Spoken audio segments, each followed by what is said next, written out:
Hidup ini terlalu singkat untuk terus memberikan waktu, energi, dan ketenangan yang sudah susah payah kamu raih kepada wanita-wanita yang menguras dirimu, membuatmu bingung, atau justru membuatmu ragu pada diri sendiri, terutama mereka yang bersembunyi di balik pesona, kecantikan, atau kesopanan sosial yang terkesan sempurna. Di video ini kita akan mengungkap 7 tanda yang tak terbantahkan bahwa ada keburukan dalam diri seorang wanita. Ciri yang tak boleh kamu abaikan. Ini bukan soal menghakimi, melainkan soal kebijaksanaan. Mengenali siapa yang layak duduk di meja makanmu dan siapa yang cuma datang untuk mengambil rotinya saja. Marcus Aurelius pernah berkata, kebahagiaan hidupmu tergantung pada kualitas pemikiranmu. Saya akan menambahkan, itu juga tergantung pada dengan siapa kamu bergaul. Mari kita tajamkan kejernihan itu bersama-sama. Siap, kita mulai. Nomor 1, dia selalu menjadi korban.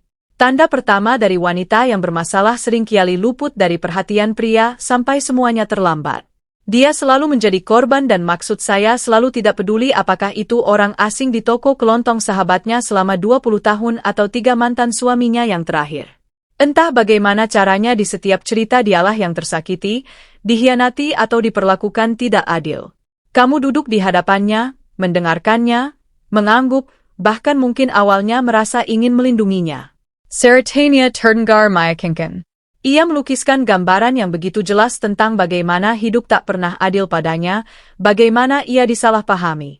Jika kamu tidak benar-benar jeli, kamu mungkin berpikir mungkin dia hanya butuh seseorang yang memperlakukannya dengan baik.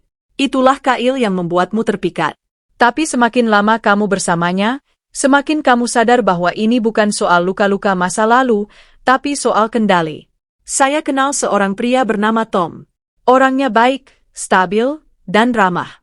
Dia bertemu wanita seperti ini setelah perceraiannya. Awalnya dia pikir wanita itu sangat terbuka.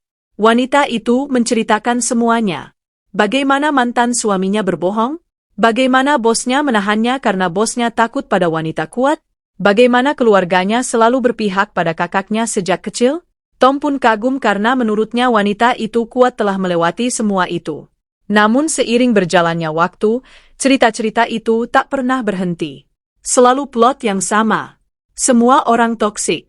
Setiap pekerjaan berakhir dengan ketidakadilan. Setiap pertemanan berakhir dengan pengkhianatan. Akhirnya Tom menyadari dirinya terjebak memainkan peran yang tidak dia pilih. Dia hanya menjadi pahlawan yang harus terus meyakinkan bahwa wanita itu benar atau menjadi penjahat ketika dia tidak setuju atau lebih buruk lagi menyarankan agar wanita itu introspeksi.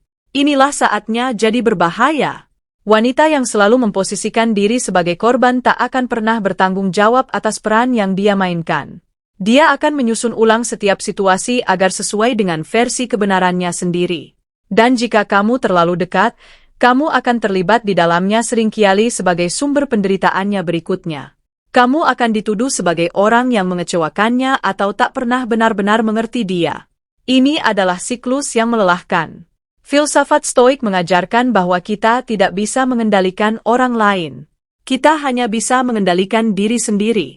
Marcus Aurelius mengatakan, kamu memiliki kuasa atas pikiranmu sendiri, bukan atas kejadian di luar dirimu. Sadari ini, maka kamu akan menemukan kekuatan. Namun, wanita yang terus berpegang pada mentalitas korban menolak kekuatan itu. Ia menyerahkan nasibnya pada keadaan sambil menuntut orang lain memikul bebannya. Ia akan menguras energimu, kesabaranmu, dan jika kamu tidak waspada, ketenangan lalu apa yang harus dilakukan? Kenali situasinya. Berhentilah menjadi penyelamat. Jangan mengambil tanggung jawab atas luka-luka yang dia enggan sembuhkan sendiri. Tetaplah berpijak pada akal sehat, bukan emosi. Tunjukkan kepedulian, tapi pertahankan batasan. Jika ceritanya tidak pernah berubah, mundurlah secara tenang namun tegas. Kebijaksanaan Stoik mengingatkan kita bahwa kedamaian itu bersumber dari dalam. Dan jika seseorang terus-menerus menarikmu ke dalam kekacauan, meninggalkannya bukanlah tindakan kejam, melainkan tindakan bijak. Nomor 2, dia kecanduan drama. Tanda kedua ini biasanya terasa di perutmu sebelum sempat dilihat matamu. Dia kecanduan drama, bukan sekadar ledakan emosi sesekali, karena kita semua pasti pernah mengalaminya. Ini adalah wanita yang hidupnya seperti panggung sandiwara tak berujung. Dia sebagai sutradara, pemeran utama sekaligus penulis skenarionya. Jika keadaan di sekitarnya terlalu tenang, dia akan menemukan cara untuk memicu kekacauan hanya agar merasa hidup lagi. Baginya, kedamaian itu membosankan, kestabilan membuatnya gelisah. Dan tanpa kamu sadari, kamu akan terjebak dalam siklus konflik, kebingungan, dan kekacauan emosional yang tak kunjung usai. Biasanya pola ini dimulai dengan hal-hal sepele. Mungkin suatu hari dia marah karena kamu terlihat kurang fokus ketika dia bercerita atau karena kamu tidak langsung membalas pesan dan tiba-tiba itu dianggap bukti bahwa kamu menjauh. Malam yang tenang mendadak berubah jadi pertengkaran tak terduga. Kamu menghabiskan waktu berjam-jam mencoba menjelaskan diri atau meminta maaf untuk hal yang sebenarnya tidak kamu pahami. Dan pada akhirnya kamu yang kehabisan energi sementara dia malah tampak bersemangat. Itulah ciri orang yang hidup dari drama. Mereka mencari sensasi karena itu memberi mereka rasa kendali. Kekacauan menjadi zona nyamannya. Sebab dengan kekacauan itu dia tetap menjadi pusat perhatian. Sementara semua orang di sekelilingnya sibuk menyesuaikan diri. Dari sudut pandang stoik, perilaku ini bisa dipahami. Seneca pernah menulis, orang yang sedang marah membuka mulutnya dan menutup matanya. Ini juga berlaku di sini. Orang yang kecanduan drama tidak tertarik pada kebenaran atau penyelesaian, melainkan pada rasa berkuasa yang muncul saat membangkitkan emosi, baik emosi dirinya atau orang lain. Dia kehilangan rasa rasional karena buta oleh dorongan dan emosi. Bukannya mencari harmoni, dia justru mencari rangsangan. Dan jika kamu berada di dekatnya, kamu akan terseret dalam baku tembak itu. Bahaya terbesar bagimu adalah betapa mudahnya kamu bisa ikut terseret. Kamu mungkin berkata pada diri sendiri bahwa kamu ingin membantu atau menenangkan situasi, tetapi pada kenyataannya kamu malah ikut berperan dalam dramanya. Entah sengaja atau tidak, lama-kelamaan itu mengikis kedamaianmu, kejernihan pikiranmu, dan akhirnya perasaanmu tentang diri sendiri. Kamu menjadi reaktif, cemas, selalu was-was kapan drama berikutnya akan meledak. Ketika seorang pria kehilangan ketenangan batinnya, ia juga kehilangan kekuatannya yang paling hakiki. Solusinya menjaga jarak. Tidak selalu harus pergi secara fisik, tapi secara emosional. Mundur selangkah, biarkan badai berlalu tanpa kamu terjun menyelamatkan. Amati, tapi jangan terlibat. Menurut Epictetus, kita tak bisa mengendalikan orang lain, tapi kita bisa mengendalikan bagaimana kita menanggapi. Terkadang tanggapan paling bijak adalah diam, memberi ruang, dan menolak turut serta dalam kekacauan orang lain. Kamu tidak wajib jadi aktor di panggung drama milik siapapun. Peranmu sebagai pria stoik adalah tetap berpijak teguh, tenang, dan yang terpenting bebas. Nomor 3, dia mengendalikan dengan rasa bersalah. Tahukah kamu bahwa rasa bersalah adalah salah satu alat kendali psikologis paling efektif? Penelitian menunjukkan bahwa rasa bersalah mengaktifkan area otak yang sama dengan rasa sakit fisik. Itu sebabnya perasaan ini terasa berat seperti ada beban di dada atau cekaman di perut. Dan beberapa wanita yang salah sangat paham cara memainkan tali ini. Tanda ketiga dari wanita yang buruk adalah kemampuannya mengendalikan lewat rasa bersalah, bukan secara langsung atau terang-terangan, melainkan dengan cara halus dan terencana yang membuatmu terus-menerus meragukan keputusanmu sendiri. Awalnya kelihatannya dia hanya sensitif. Mungkin dia terlihat tersinggung saat kamu membatalkan kencan demi urusan penting di kantor. Mungkin dia mendadak bungkam saat kamu menyebut ingin meluangkan sedikit waktu untuk diri sendiri. Kamu berpikir, dia cuma butuh diyakinkan. Lalu kamu menenangkan dia, mengubah rencana, dan setiap kali melakukannya, kamu merelakan sedikit demi sedikit bagian dari dirimu sendiri demi menghindari tatapan kecewa darinya. Kamu tahu tatapan itu seolah berkata, kupikir kamu beda. Kupikir aku ini lebih penting. Dia hampir tak pernah mengatakannya dengan gamblang. Keheningan atau desahannya saja sudah cukup membuatmu merasa bersalah seakan kamu telah mengecewakannya. Kamu pun mulai merasa seperti tidak pernah cukup. Dan inilah yang sulit. Kamu sering tidak menyadari apa yang terjadi sampai kamu telah melampaui batasmu sendiri. Kamu berhenti mengambil keputusan berdasar nalar atau nilai-nilai pribadi dan malah selalu bereaksi untuk menghindari rasa bersalah. Inilah cara dia mempertahankan kendali. Rasa bersalah menjadi mata uang yang ia gunakan. Dan semakin banyak kamu membayarnya, semakin besar tuntutan yang dia ajukan. Tidak harus lewat kata-kata, bisa lewat perubahan sikap, suasana hati, atau penarikan kehangatan darimu. Kamu malah lebih sering menjelaskan keputusanmu daripada benar-benar menjalaninya. Dan jika kamu tidak bisa memenuhi harapannya yang seringkali tidak terucap, kamu akan jadi penjahat di matanya. Filsafat Stoik punya jawabannya. Epiktetus berkata, tidak ada orang yang bebas jika dia belum menjadi tuan atas dirinya sendiri. Saat kamu membiarkan rasa bersalah mengarahkan tindakanmu, berarti kamu sudah kehilangan kebebasan. Rasa bersalah mengaburkan penilaianmu dan menyeretmu dalam lingkaran keinginan untuk menyenangkan hingga kamu melupakan tujuan dan nilai-nilai dirimu sendiri. Solusinya bukan berkelahi atau berdebat, melainkan dengan menetapkan batas yang tegas. Ambil keputusan karena itu selaras dengan dirimu, bukan karena kamu takut pada hukuman atau rasa bersalah. Jika dia mulai menarik tali, rasa bersalah yang lama, tetaplah tenang, teguh, dan yakin. Pria yang mengetahui nilai-nilainya dan berdiri teguh di atasnya adalah orang yang benar-benar bebas. Dan kebebasan itu tidak akan pernah bisa direbut oleh rasa bersalah, kecuali kalau kamu sendiri yang menyerahkannya. Nomor 4, dia tidak punya empati. Tanda keempat biasanya muncul saat hidup menukik tajam ke bawah. Dia tidak punya empati. Jika kamu sudah cukup lama hidup, kamu akan tahu satu hal. Cepat atau lambat, hidup akan menyajikan tantangan berat. Mungkin kamu kehilangan seseorang yang dekat, mungkin kesehatanmu menurun, mungkin bisnis terseok-seok. Di saat-saat seperti inilah kita bisa melihat siapa yang benar-benar mendukung kita. Wanita tanpa empati tidak akan ada di sana untukmu. Atau jika dia muncul pun, itu karena dia merasa seharusnya bukan karena hatinya tergerak. Kamu bisa melihatnya dari hal-hal kecil.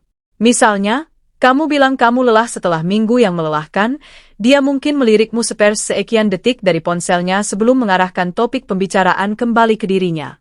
Atau ketika kamu berbagi sesuatu yang personal yang sebenarnya butuh keberanian untuk kamu utarakan, dia justru melewatinya begitu saja. Seolah itu hanya kalimat biasa. Ada jarak yang jelas di sana dan kamu bisa merasakannya.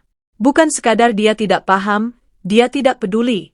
Seorang pria yang saya kenal pernah bercerita setelah istrinya meninggal, dia mulai menjalin hubungan dengan seorang wanita. Awalnya wanita itu terlihat suportif, tapi ketika dia benar-benar dirundung duka, butuh seseorang yang bersedia duduk di sampingnya, diam, dan memahami wanita itu malah gelisah, tidak sabar, dan tampak tak nyaman. Dia tidak mampu merangkul emosinya. Dia malah mengalihkan pembicaraan, memberi saran-saran dangkal, lalu kembali membahas urusan pribadinya. Akhirnya pria itu menyadari bahwa dia merasa lebih kesepian saat bersama wanita itu ketimbang saat dia sendirian. Inilah titik di mana kita mengaitkannya dengan kebijaksanaan Stoik. Marcus Aurelius berkata, berhentilah membuang waktu memperdebatkan bagaimana seharusnya menjadi orang baik. Jadilah orang baik. Saya ingin menambahkan, berhentilah pula membuang waktu berharap seseorang menjadi sosok yang dia bukan. Empati tidak bisa diajarkan atau dipaksa. Jika seseorang tak punya empati, kamu akan merasakannya sampai ke tulang. Pasangan yang berempati tidak perlu memperbaiki dirimu. Dia bahkan tidak perlu banyak bicara. Tetapi kehadirannya tenang, mantap, tulus, mengingatkanmu bahwa kamu tidak sendirian. Sementara wanita tanpa empati meski duduk di sampingmu akan membuatmu merasa jauh sekali darinya. Kalau kamu terus-menerus mencari alasan kenapa dia tampak tak peduli di saat-saat terberatmu, berhentilah. Filsafat Stoik mengajarkan kita untuk menerima apa adanya, bukan apa yang kita harapkan. Dan fakta yang ada adalah jika dia tidak bisa menemu dengan welas asih saat hidup sedang sulit, dia tidak akan ada untukmu saat badai benar-benar datang. Solusinya bukan menuntut dia lebih peduli, melainkan memilih lebih baik untuk dirimu sendiri. Pergilah jika memang perlu, bukan karena marah, tapi karena kamu sadar bahwa hidup terlalu singkat untuk dihabiskan bersama seseorang yang mendengarkan dengan telinga tapi tidak dengan hati. Nomor 5. Dia terobsesi pada hal-hal dangkal. Tanda kelima ini mudah terlewatkan di awal, tapi lama-kelamaan bisa menguras energimu habis-habisan. Dia terobsesi pada hal-hal yang dangkal. Bukan hanya sekedar suka barang bagus, tapi ia menilai hidup berdasarkan penampilan luar semata. Seberapa besar rumahnya, seberapa mahal sepatunya, berapa banyak orang yang melihat, menyukai, dan memuji. Hal-hal yang pada akhirnya tidak punya bobot jangka panjang, tapi dia memperlakukannya seolah hidup dan mati bergantung padanya. Rasa nilainya diukur dari apa yang bisa dipamerkan, bukan dari siapa dirinya sebenarnya. Kamu mungkin berpikir, ya memang salahnya apa sih kalau suka barang bagus? Tetapi masalahnya lebih dalam. Ini bukan soal barang itu sendiri, melainkan apa artinya bagi dia status, pengakuan, keunggulan. Dia menilai dirinya dan terlebih lagi dia menilai kamu berdasarkan apa yang bisa kamu sediakan secara lahiriah. Kamu akan merasa seperti peserta dalam suatu kompetisi yang tak pernah kamu daftarkan. Apakah pendapatanmu 6 digit atau 7 digit? Apakah mobilmu truk biasa atau mobil mewah? Semuanya tak pernah cukup karena selalu ada orang lain yang punya lebih dan dia takkan berhenti mencari tangga berikutnya yang bisa dia naiki. Sudut pandang Stoik sudah memperingatkan kita akan hal ini sejak 2000 tahun lalu. Epictetus berkata, kekayaan bukan soal memiliki banyak harta, tapi tentang memiliki sedikit keinginan. Namun, wanita yang terobsesi dengan status dan penampilan tak pernah puas. Tidak ada kebahagiaan di sana. Hanya sensasi sesaat sebelum kembali kosong dan menuntut lebih. Seperti mencoba mengisi kendi bocor. Apapun yang kamu tuang akan habis lagi. Dia terperangkap dalam lingkaran mengejar hal-hal eksternal dan jika kamu mengikat dirimu padanya, kamu pun akan terseret dalam kejar-kejaran itu. Padahal menurut Stoik, hal-hal eksternal itu indent, tak bernilai mutlak. Marcus Aurelius menyebutnya things indifferent artinya tidak menambah atau mengurangi siapa dirimu sebagai manusia. Karaktermulah yang terpenting kebajikanmu, cara hidupmu, dan apa yang kamu perjuangkan. Wanita yang tidak bisa melihat melampaui kulit luar tidak akan pernah benar-benar menghargai itu. Seneca juga berkata, bukan orang yang memiliki sedikit yang miskin, tapi orang yang tak pernah merasa cukup. Wanita yang terobsesi dengan hal-hal dangkal sebenarnya adalah pendamping yang termiskin. Karena dia takkan pernah merasa cukup dan takkan pernah memberikanmu kedamaian. Padahal kedamaian adalah sesuatu yang paling dijaga oleh pria Stoik. Kalau kamu bersama wanita seperti ini yang lebih peduli penampilan daripada kenyataan, yakinlah kamu akan kehilangan dirimu sendiri kalau terus berusaha mengimbangi energi, martabat, dan ketenanganmu akan habis terbuang untuk mengejar bayangan. Solusinya sederhana, meski tak selalu mudah, tinggalkan. Bukan karena dendam, tapi karena kebijaksanaan. Seorang pria yang menghargai kedamaiannya tahu kapan harus meninggalkan hidup yang dangkal. Nomor N, dia tidak pernah mau mengakui kesalahan. Tanda ke-6 terlihat jelas saat ada perselisihan kecil yang mendadak berubah besar, dia tidak pernah mau mengaku salah sama sekali. Walaupun kamu sudah memaparkan fakta, menjelaskan dengan tenang, bahkan menunjukkan bukti yang begitu jelas sampai anak kecil pun bisa memahaminya, dia tetap akan memutar balik keadaan agar dia terlihat benar. Dan kalau dia tak bisa menang lewat fakta, dia akan mengubah pokok persoalan. Tiba-tiba masalahnya bukan lagi soal ketidaksetujuan awal, tapi tentang bagaimana cara kamu membuatnya merasa atau bagaimana kamu menyerangnya atau bagaimana kamu selalu begini. Inti persoalan lenyap di bawah tumpukan emosi dan pelintiran kata-kata. Awalnya kamu mungkin mengira dia hanya keras kepala atau sedang suasana hati buruk. Tapi lama-kelamaan kamu sadar ini bukan sekadar sesekali. Ini sudah jadi kebiasaan. Dia tidak bisa mengakui kesalahan. Sekecil apapun dia akan membela keputusan buruk, perkataan menyakitkan, atau kelalaian yang jelas sekalipun sampai titik akhir. Bagi pikirannya, mengaku salah sama dengan lemah dan menjadi lemah tidak bisa dia terima. Ini lebih dalam dari sekedar harga diri. Secara psikologis, orang yang tak mau mengakui kesalahan biasanya memiliki jati diri yang rapuh. Mengakui kesalahan berarti mengancam identitasnya, jadi dia akan mati-matian melindunginya. Padahal ketika seseorang memprioritaskan harus benar dalam setiap interaksi dia mengorbankan sesuatu yang jauh lebih berharga, pertumbuhan, kedekatan, dan kepercayaan. Sebab seseorang yang tidak bisa mengakui kesalahan tidak bisa belajar dan orang yang tidak bisa belajar tidak bisa berkembang. Kaum Stoik sudah lama memahaminya.